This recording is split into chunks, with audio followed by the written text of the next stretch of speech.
There is a sound that echoes through the mountains of Japan on certain dark nights, a sound that freezes the blood of any traveler unfortunate enough to hear it. It is not the howl of wind through the ancient pines, nor the distant rumble of thunder rolling across the peaks. It is laughter, deep, guttural, and filled with a malice that seems to shake the very earth. It is the laughter of the Oni, and it is a sound that has haunted the Japanese imagination for more than 1,000 years. Jigoku. To encounter an Oni is to stand face to face with humanity's darkest impulses, made flesh. These are not distant abstract demons dwelling in some far-off hell. They are here. They walk the earth, massive and terrible, their skin the color of fresh blood or bruised storm clouds, their eyes burning with a hunger that can never be satisfied.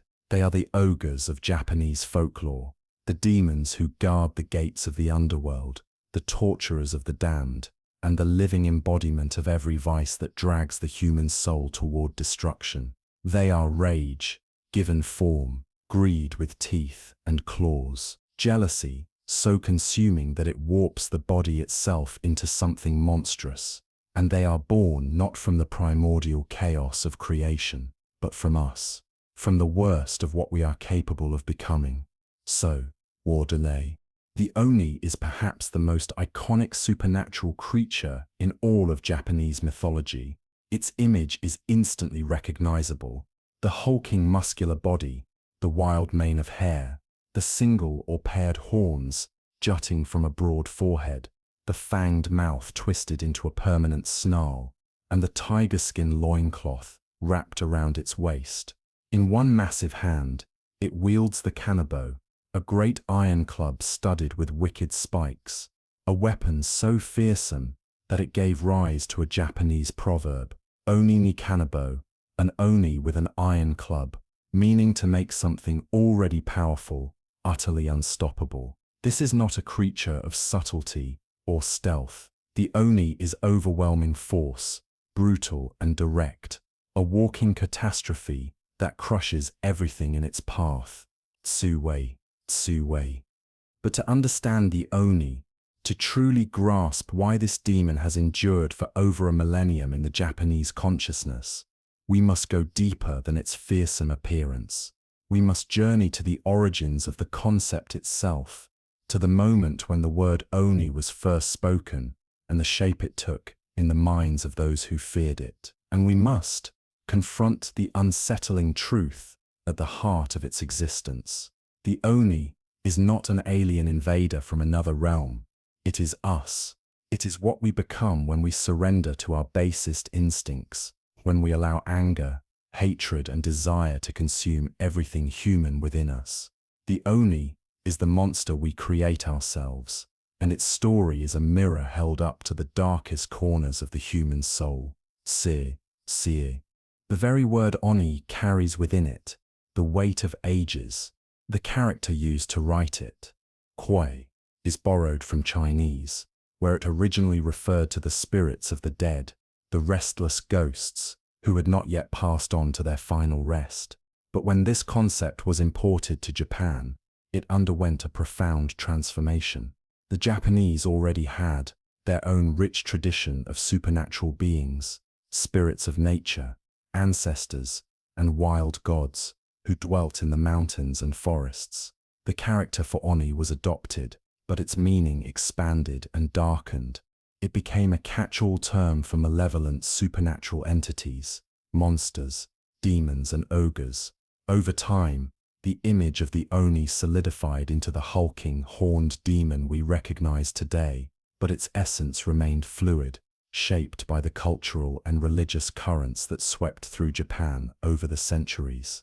The Oni, as we know it today, is a product of syncretism, the blending of multiple belief systems into a single cohesive mythology. When Buddhism arrived in Japan from China and Korea in the 6th century, it brought with it a vast cosmology of heavens and hells, of divine beings and demonic torturers. The Buddhist concept of Jigoku, the underworld, was a place of meticulous and horrifying punishment, divided into multiple layers, each one designed to torment souls in ways specifically tailored to their sins. And presiding over these hells, wielding clubs and swords and instruments of exquisite agony, were the Oni.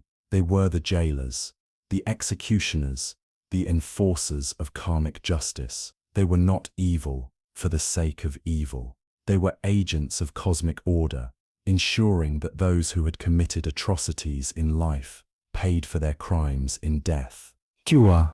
This Buddhist framework gave the Oni a purpose, a role within a grand moral architecture, but it also introduced a new and terrifying idea.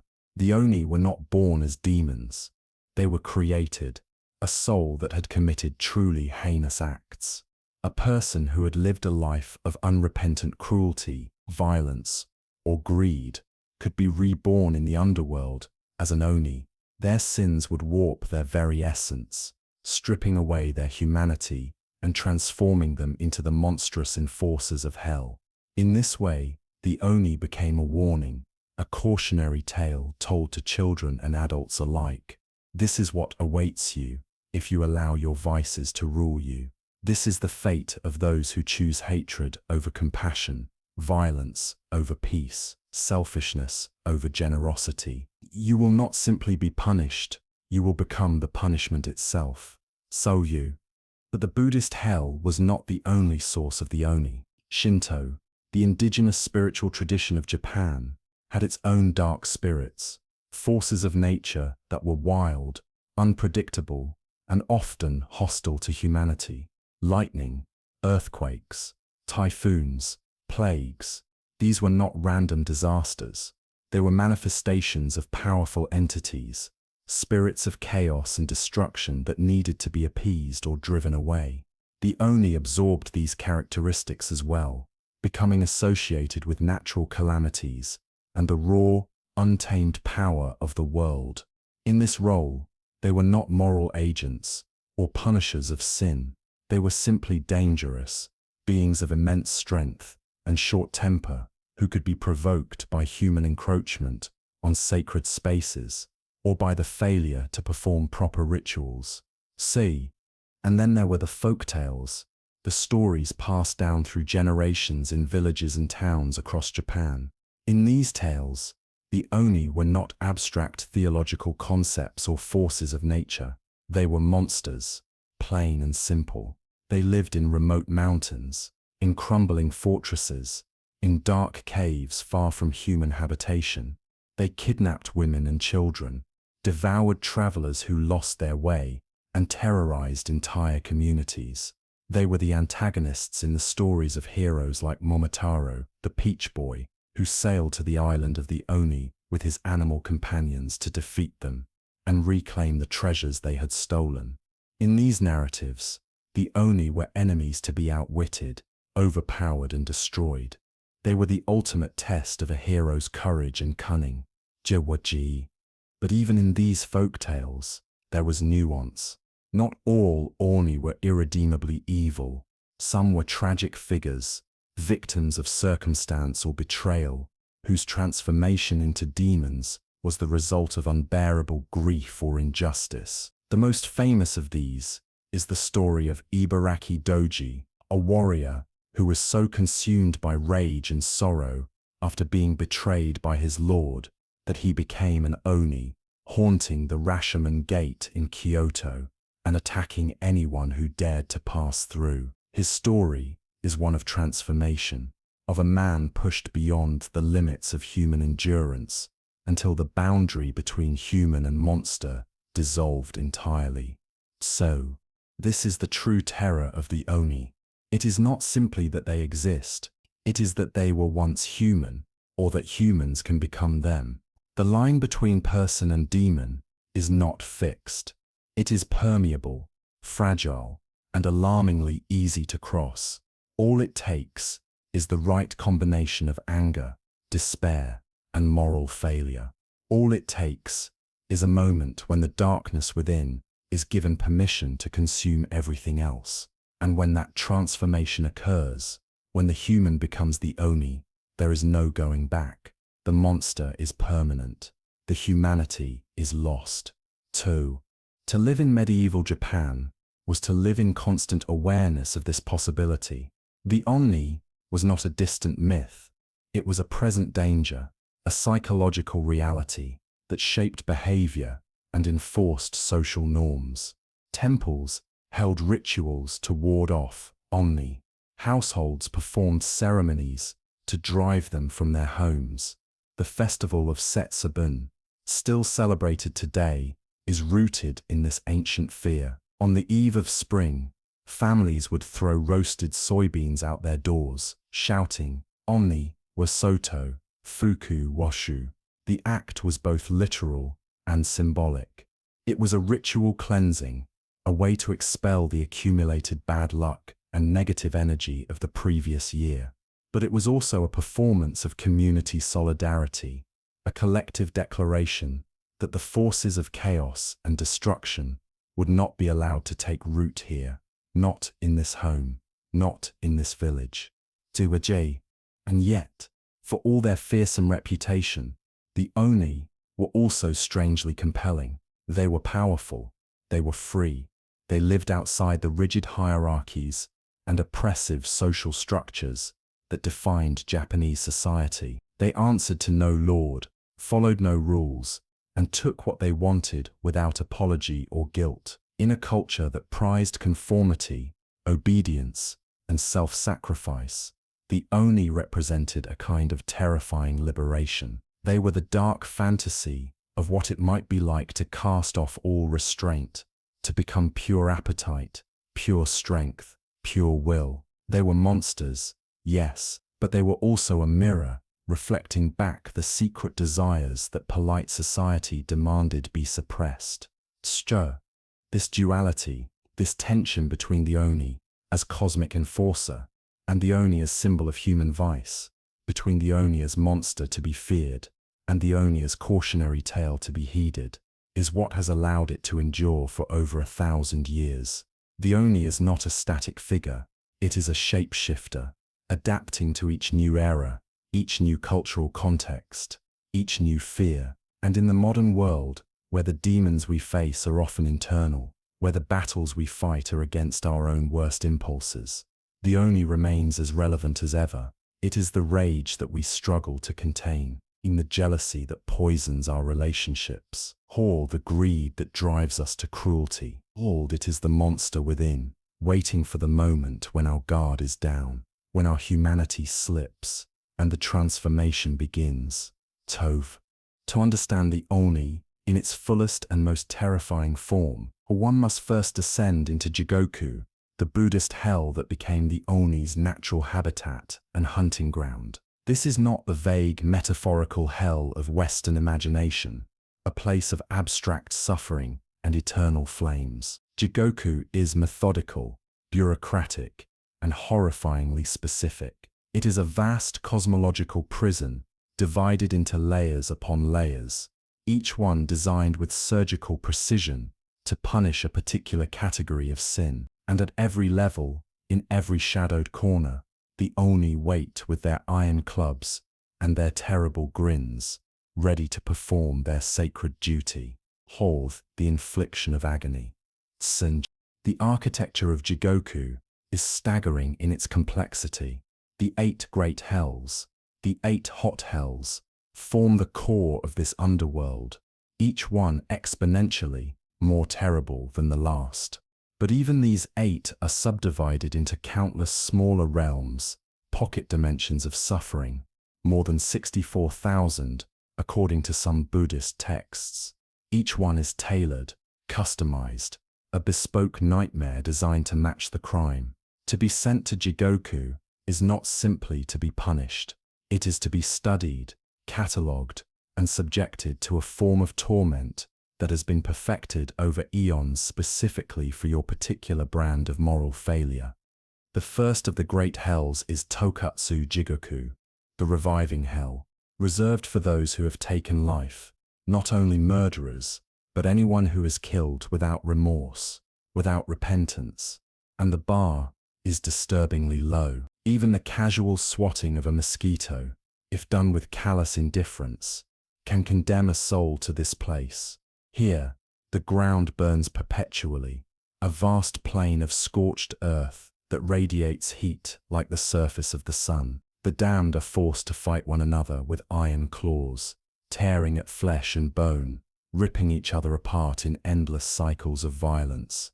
And the Oni roam among them, massive and laughing, swinging their kanabo with devastating force, pulverizing souls into pulp.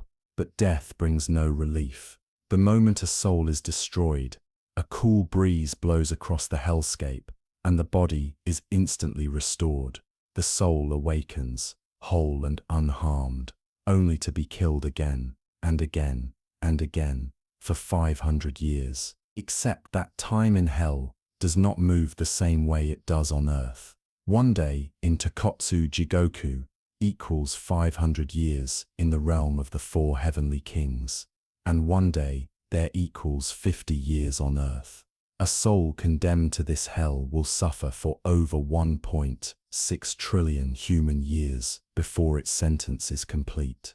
Deeper still is Jonetsu Jigoku, the burning hell, where killers, thieves, rapists, drunkards, and liars are sent alongside those who held beliefs contrary to Buddhist teachings. Here, the Oni wield red-hot iron clubs that sear flesh on contact. They thrust skewers through the mouths of the damned, driving them down through the body and out the anus, then suspend the impaled souls over a vast sea of fire, roasting them slowly, methodically, while they scream. The punishment here lasts 16,000 years by the hell's reckoning, but when converted to human time, it equals 54.5 quadrillion years. The mind cannot comprehend such a span. It is not time as humans understand it. It is something closer to infinity, a duration so vast that it erases all meaning,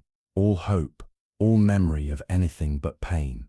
And then there is Daijanetsu Jigoku, the hell of great burning, which is exactly what it sounds like. Everything about the previous hell, but 10 times worse. The heat is so intense that the screams of the tortured can be heard from 24,000 miles away.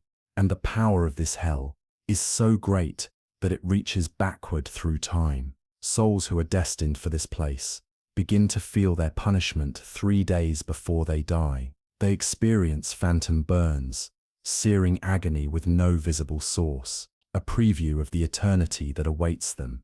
This hell is reserved for those who have committed every crime imaginable and then gone further, committing physical violence against Buddhist clergy, the rape of a nun, the murder of a monk. These are the crimes that earn you a place in Daijanetsu Jigoku, and the sentence lasts 1/2 of an antarakalpa, a unit of time so incomprehensibly vast that human mathematics cannot describe it. It is a span measured in the lifetimes of universes.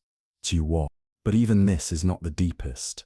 The 8th and final circle is Mugen Jigoku, the hell of uninterrupted suffering. This is the pit beneath all pits, the place where language fails. It is reserved for the worst of the worst.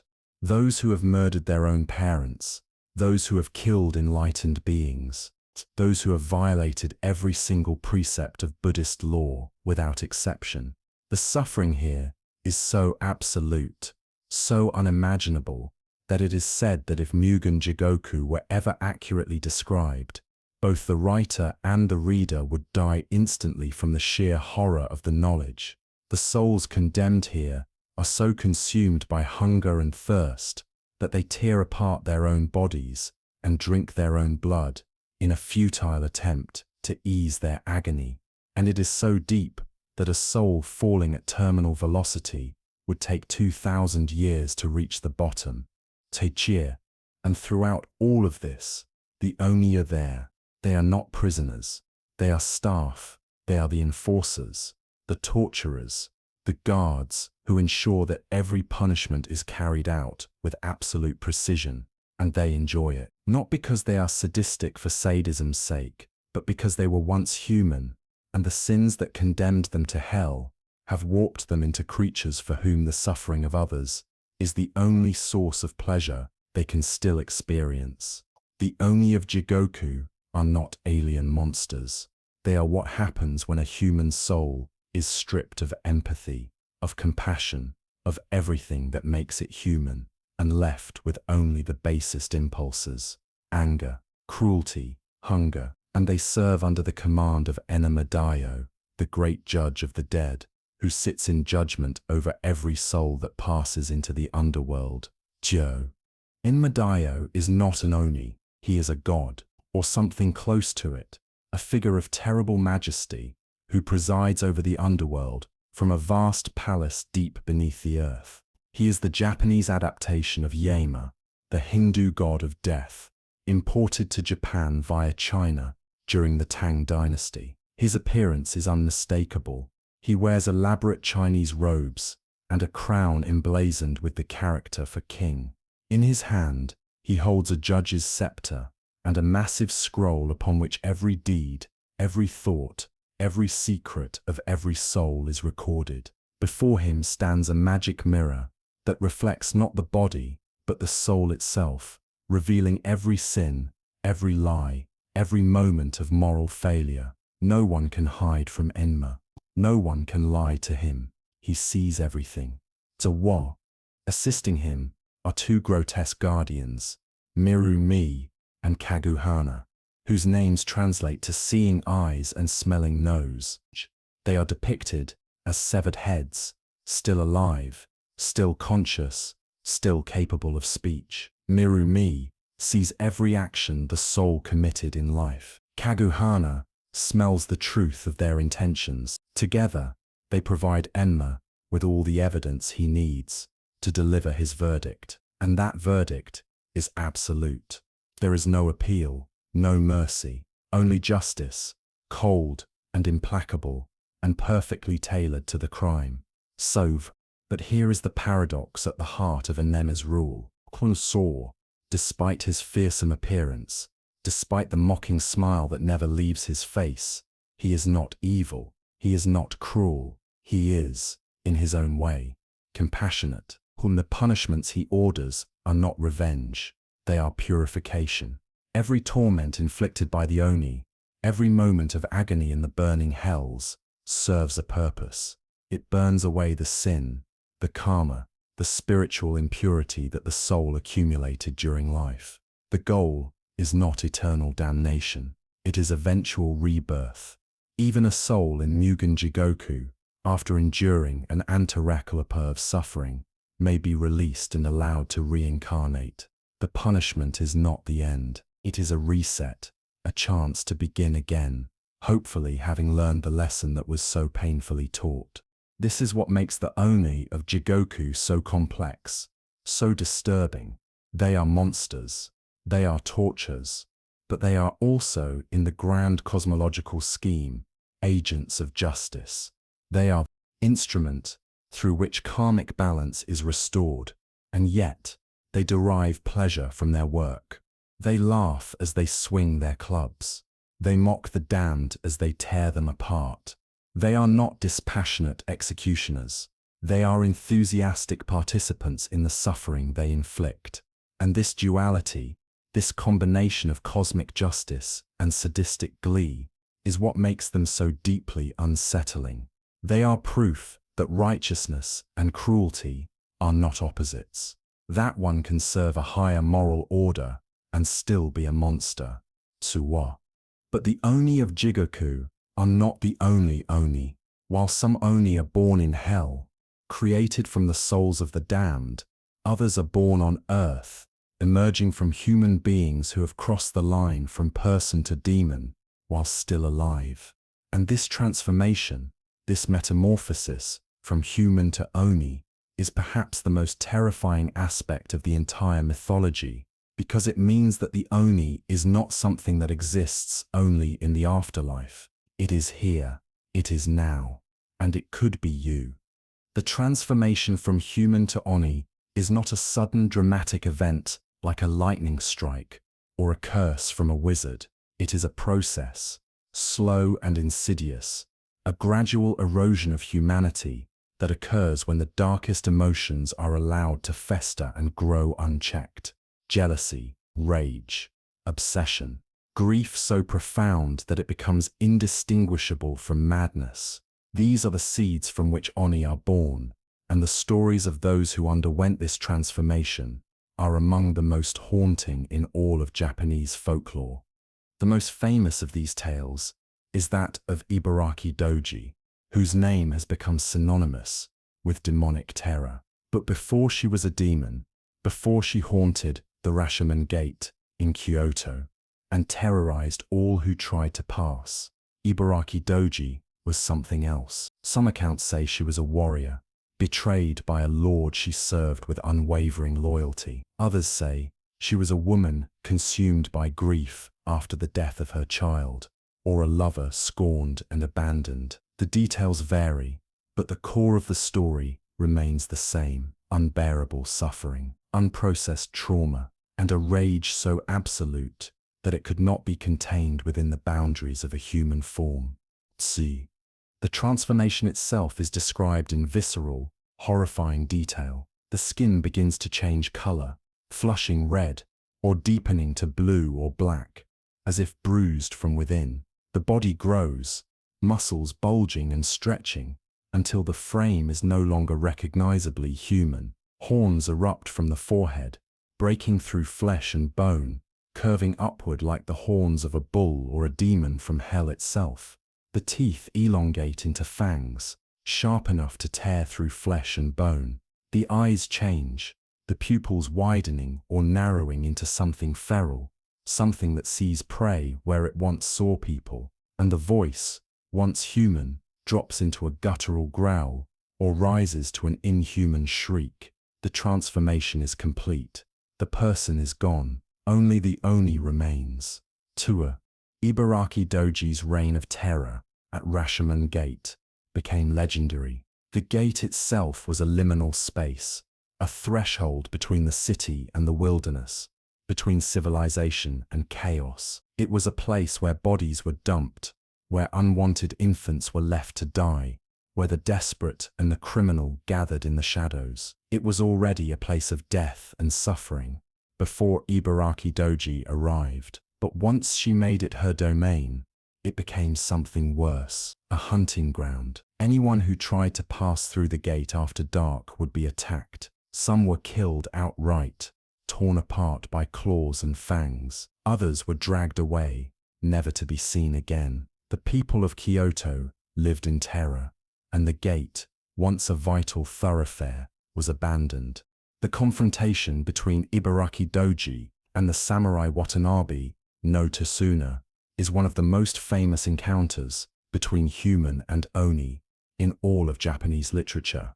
Tsuna was not just any warrior. He was one of the 4 guardian kings, the elite retainers of the legendary Minamoto no Raiko, and he was renowned for his skill with the blade and his unshakable courage. When news reached him that an Oni had taken up residence at Rashomon Gate, Tsuna did not hesitate. He rode to the gate alone, at midnight, armed only with his katana and his conviction that no demon, no matter how fearsome, could stand against a true warrior.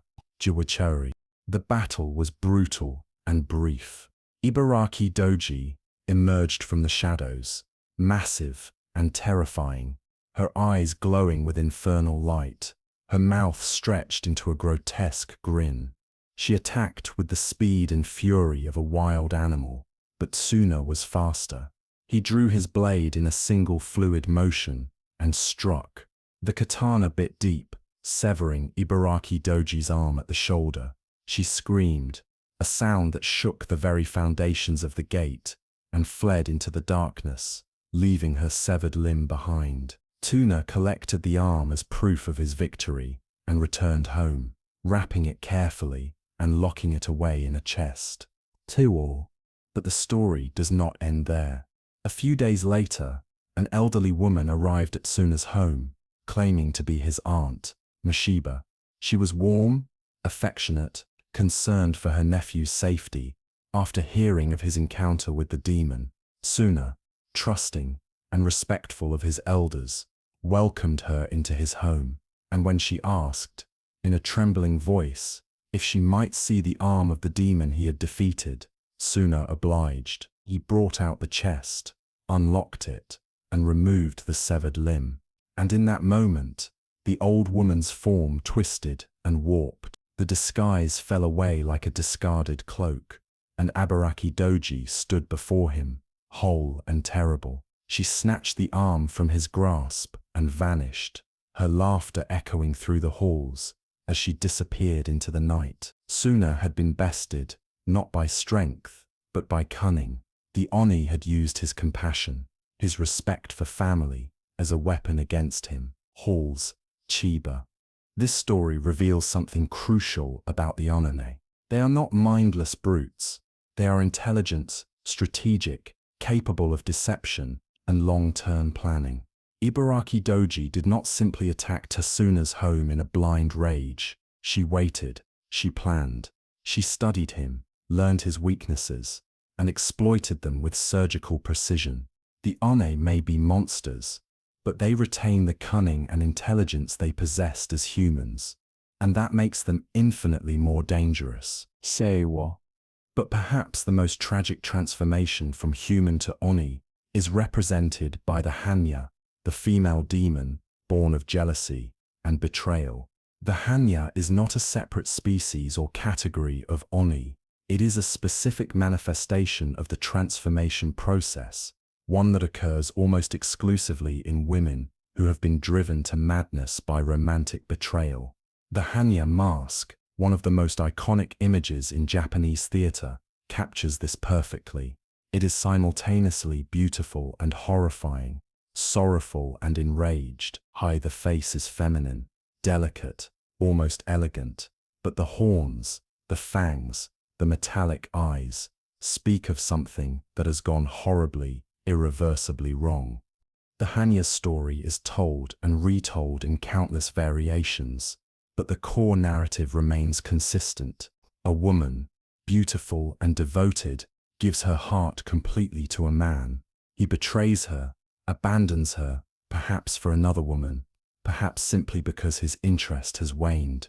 The woman is consumed by jealousy, by rage, by grief. She cannot eat, she cannot sleep, she can do nothing but obsess over the betrayal, replaying it endlessly in her mind, until the boundary between thought and reality dissolves, and slowly, inevitably, she transforms. Her love curdles into hatred, her sorrow hardens into cruelty, her humanity burns away, leaving only the demon.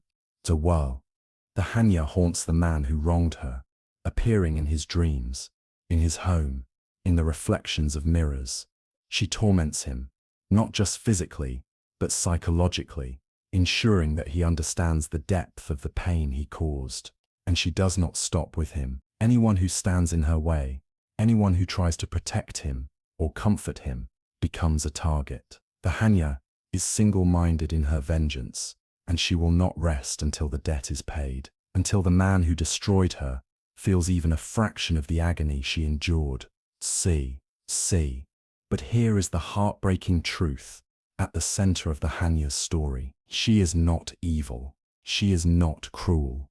By nature, she is a victim, a woman pushed beyond the limits of human endurance, whose transformation into a demon is not a choice but a consequence.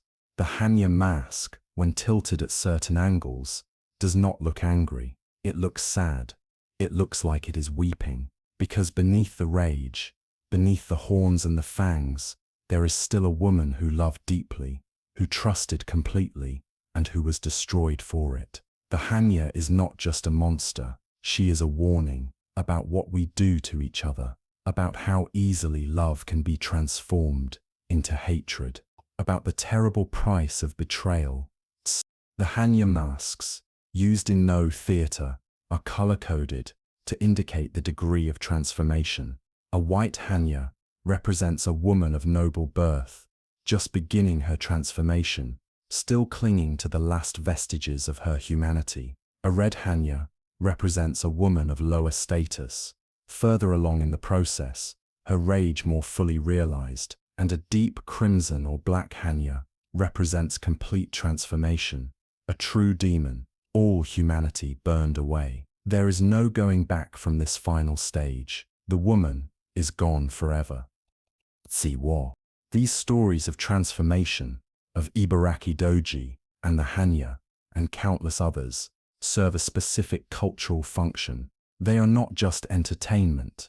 They are moral instruction, psychological analysis, and social commentary, all wrapped in the guise of folklore.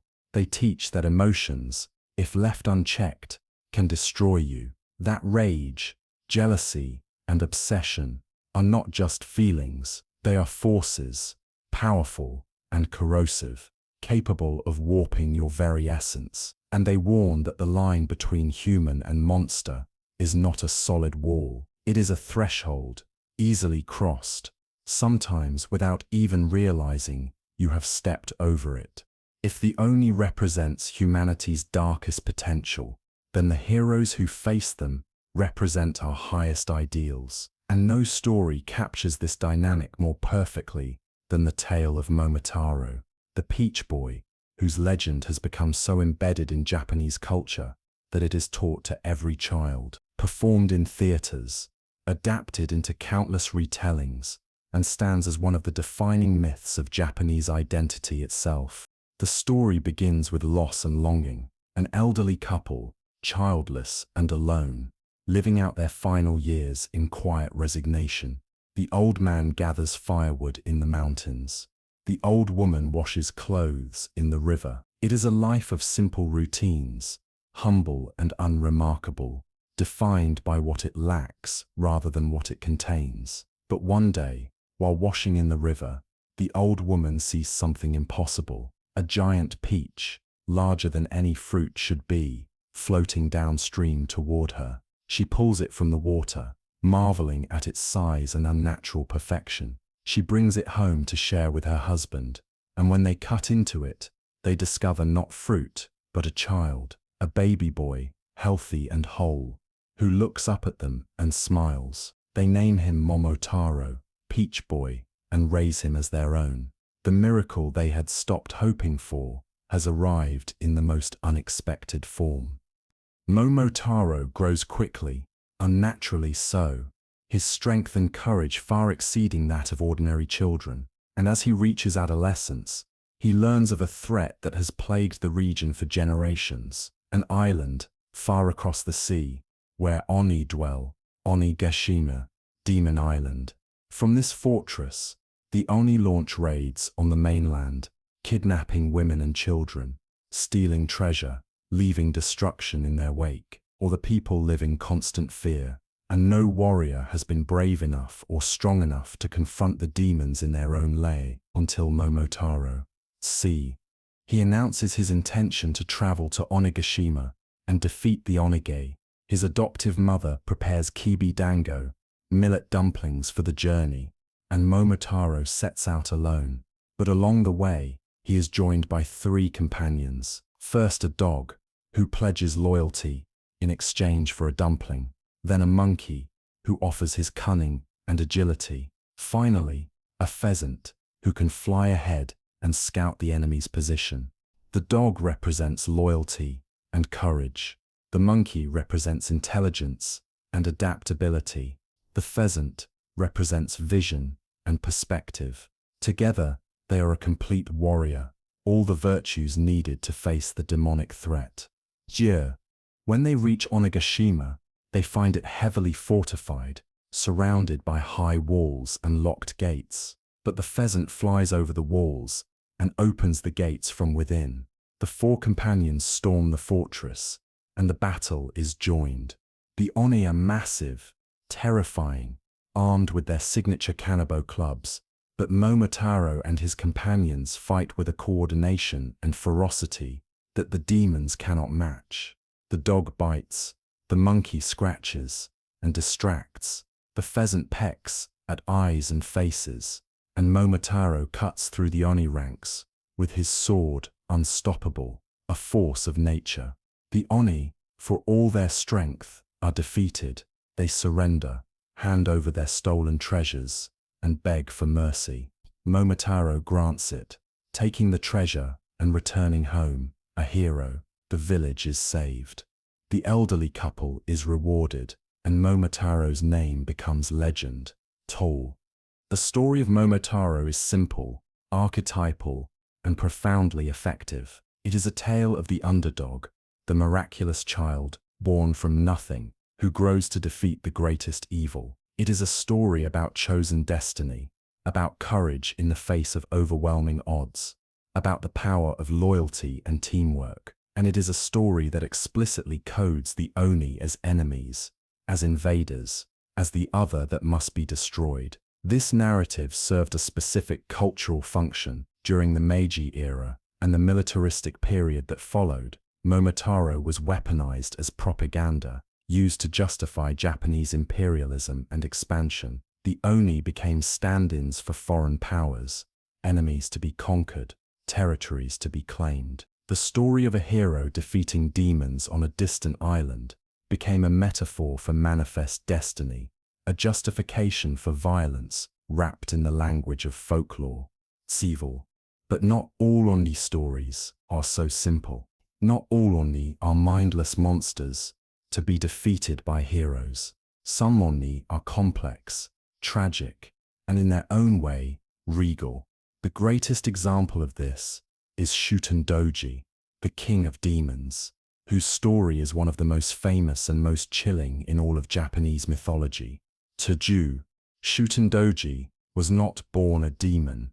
According to legend, he was born human, a child who remained in his mother's womb for 12 months, emerging with teeth and hair already grown, able to speak and walk from the moment of birth. He was called Geidamaru in his youth, and by the age of 4, he possessed the intelligence and strength of a 16-year-old. He was a prodigy, a wonder, but also something unnatural, something that frightened those around him. The accounts of his transformation vary. Some say he drank divine sake that was meant for the gods and was cursed to become a demon. Others say his rage at being betrayed and cast out by those he trusted triggered the change. But regardless of the cause, the result was the same. Geidamaru became Shuten-doji, the demon king of Mount O, and he was no ordinary Oni. He was their leader, their general, their dark sovereign.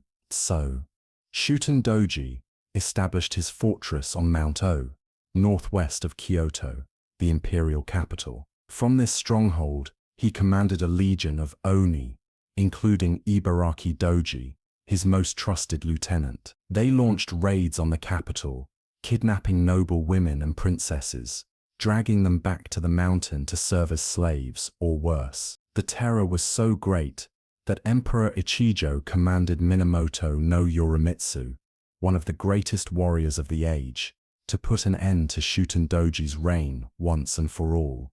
To Waduo, Yorimitsu and his 4 lieutenants disguised themselves as Yamabushi, wandering mountain priests, and approached Mount O under the guise of seeking shelter. Along the way, they were met by 4 deities in mortal disguise, who gave them 2 gifts: a special sake, poisoned but harmless to humans, deadly to demons, and a helmet of divine protection, capable of withstanding even the bite of a demon king. Armed with these gifts, and their own considerable skill, Yorimitsu and his men infiltrated Shuten-doji's fortress. They were welcomed as guests. Shuten-doji, arrogant and secure in his power, saw no threat in a handful of wandering priests. He invited them to feast with him, to drink with him, to share in the revelry of his demonic court. And Yorimitsu played the role perfectly, offering the poisoned sake to the demon king, who drank deeply, savoring the taste, unaware that each sip was weakening him, dulling his senses, making him vulnerable. When Shuten-doji finally collapsed, drunk and poisoned, Yorimitsu drew his sword and struck. The blade cleaved through the demon king's neck, severing his head in a single stroke. But even in death, Shuten-doji was not finished. His severed head flew through the air, jaws open wide, aiming for Yorimitsu's skull. The warrior braced himself, and the head bit down with crushing force. But the helmet held. The divine protection saved Yorimitsu's life, and Shuten-doji's head fell to the ground, lifeless at last. The demon king was dead, his reign was over, and his head was taken back to Kyoto, where it was buried in a mound that became known as the Kubizuka, the head tomb, a sealed grave that was believed to protect the city from demonic invasion forevermore.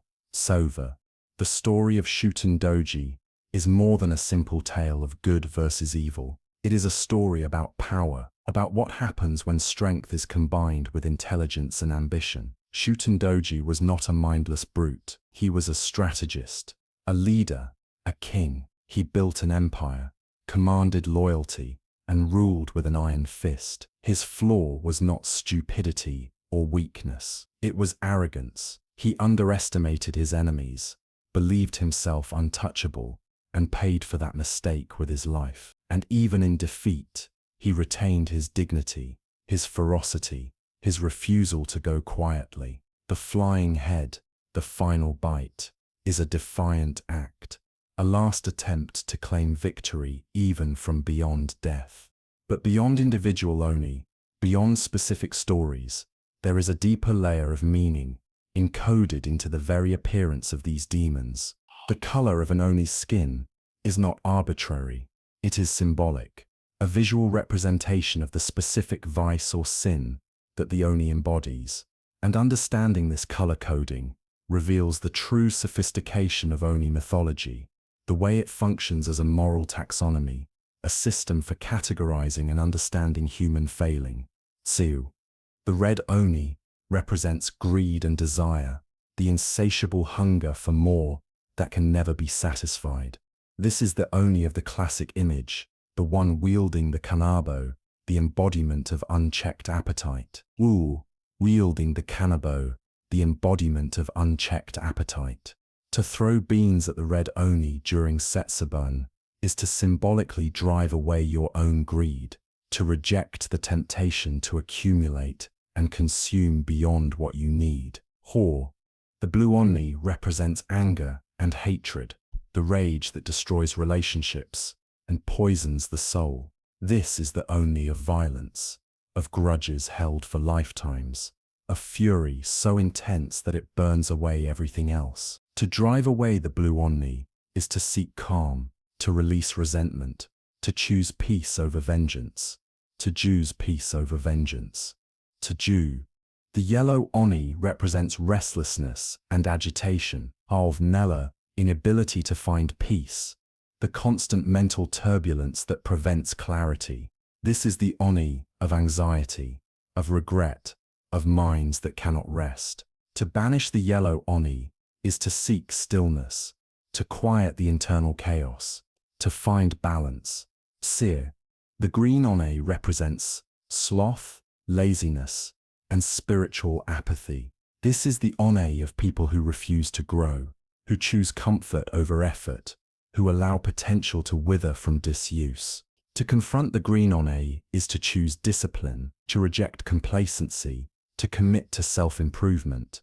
Tiwol, the black Oni represents doubt and mistrust, the inability to believe in anything, the poison of cynicism and suspicion. This is the Oni of people who tear down rather than build, who assume the worst in others, who isolate themselves through constant questioning. To expel the black Oni is to choose faith, to trust, to allow connection. Tibor. These are not distant, abstract concepts. They are human emotions, human struggles, human failings. The Oni is a mirror. It shows us what we fear in ourselves, and the ritual of Setsubun, the throwing of beans, the shouting of Oni Wasoto, is not about driving away external demons. It is about confronting internal ones. It is a cultural practice designed to make the invisible visible, to give form to psychological struggles so that they can be acknowledged, named, and hopefully overcome. Soph, the Oni did not remain frozen in time.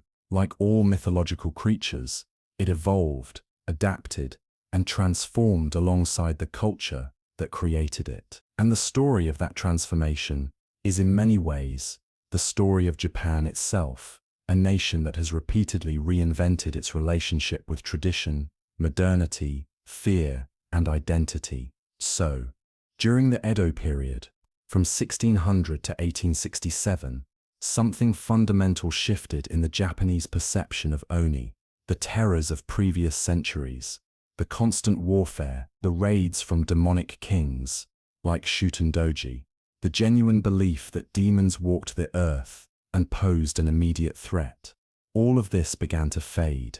Japan entered a period of relative peace and stability under the Tokugawa shogunate, and as the immediate dangers receded, as the urban centers grew and literacy spread, the Oni underwent what scholars call a de-demonization. It became less a literal threat and more a figure of folklore, entertainment, and cultural memory.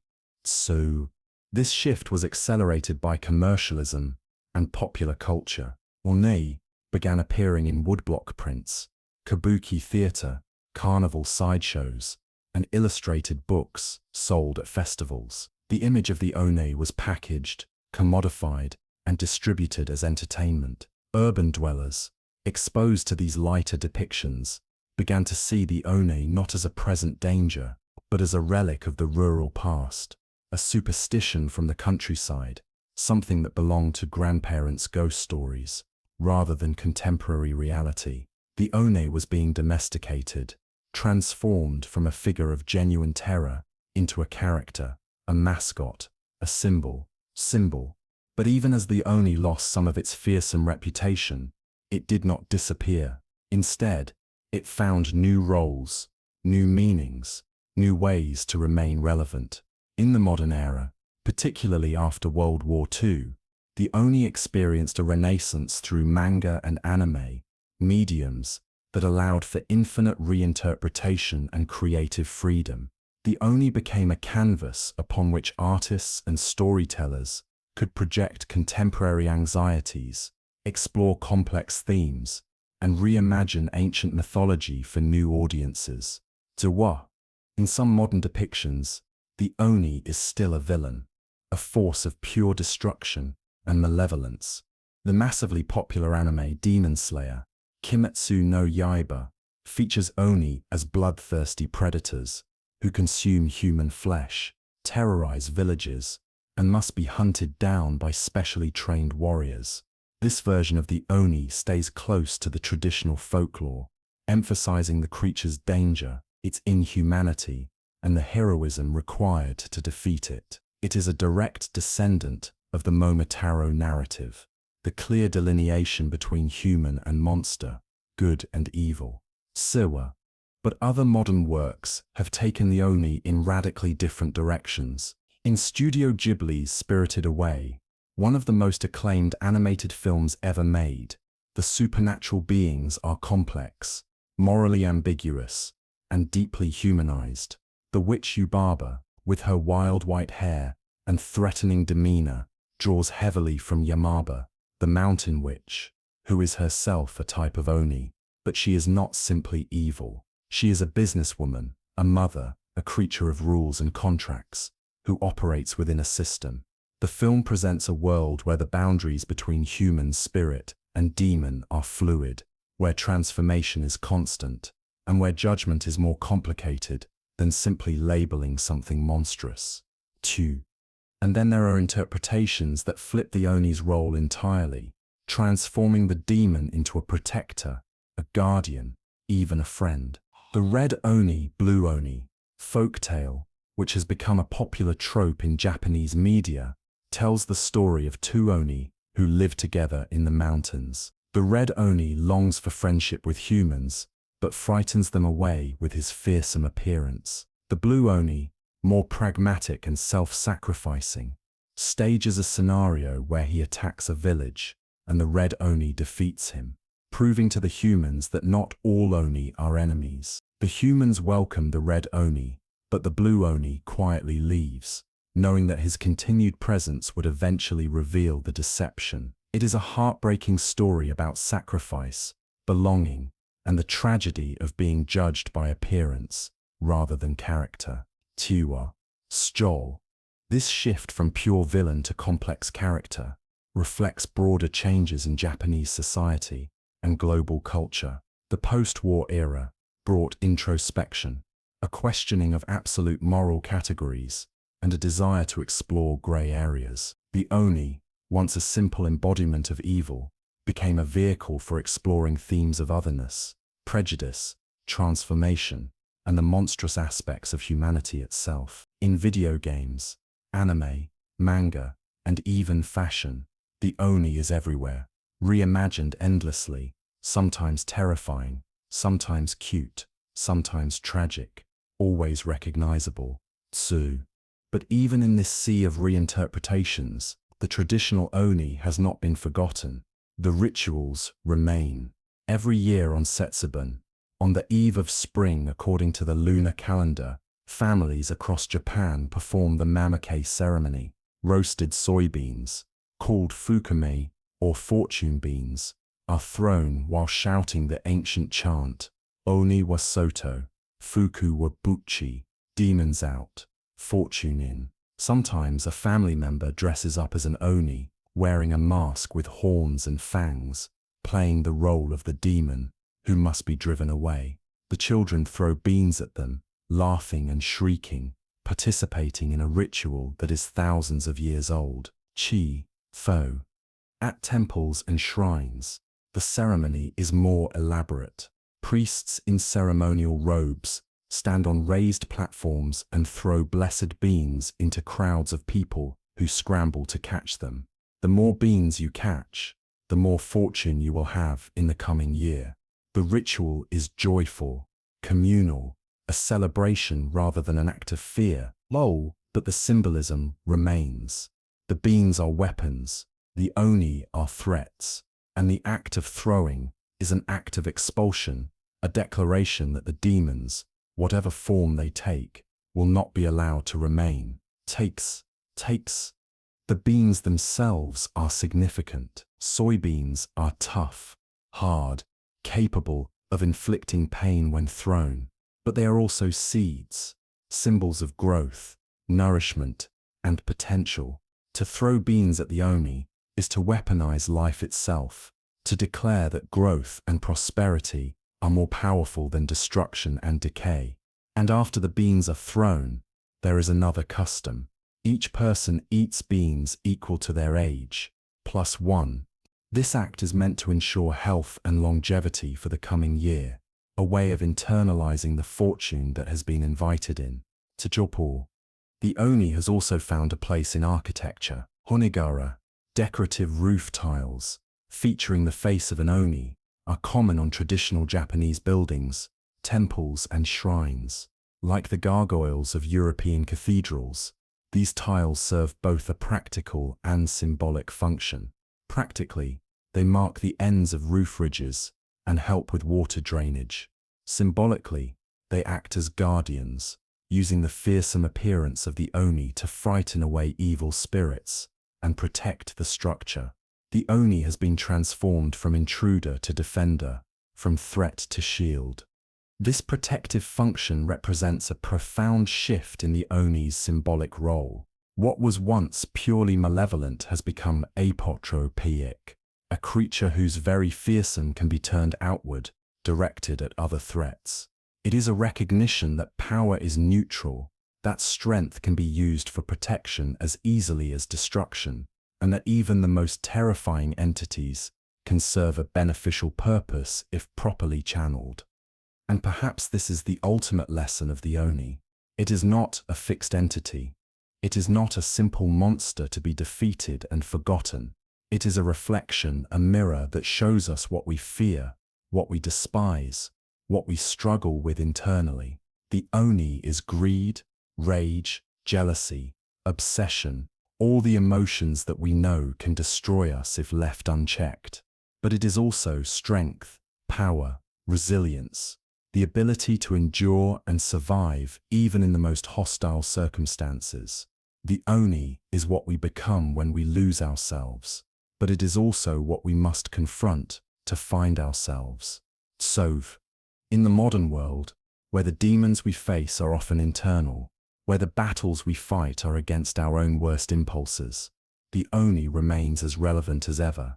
It is depression, anxiety, addiction, trauma, all the invisible forces that can transform us into something we do not recognize. It is the voice that tells us we are worthless, the rage that erupts without warning, the jealousy that poisons our relationships, the obsession that consumes our thoughts. These are the modern Oni, and we carry them inside us, feeding them with our fears, our resentments, our unprocessed pain. Tawam. But the ritual of Setsubun offers a path forward.